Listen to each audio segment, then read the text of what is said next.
मोनाबिलि समनि बयखौबो बरायहरबाय लोगोफोर।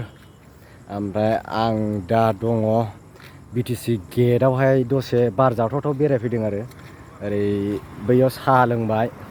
ओमफ्राय बेखौनो एसे देखायनानै होनोसैलाय आं लोगोफोर नायदो क'क्राझारनि बिटिसि गेटखौ माबायदि साजायदों आरो मा मा दं देखायनानै होनोसै आं, नायबानो जाबाय। महात्मा गान्धी नै लामा सेरावनो नुखागोन।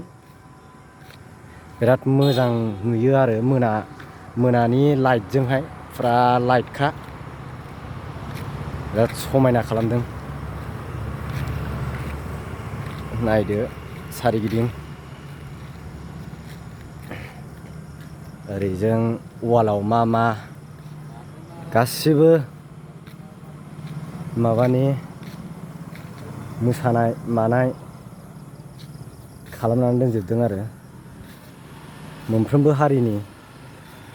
ओरै दं बेंगलि, राभानि दं, नेपालि, हरै भजपुरि, ओमफ्राय हरैबो दं आरो हरै फारसे वालावबो दं।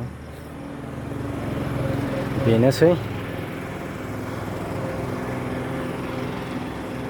भिडिअखौ नायनानै मोजां मोनदोंबा लाइक शेयार खालामलांदो लोगोफोर। बेनो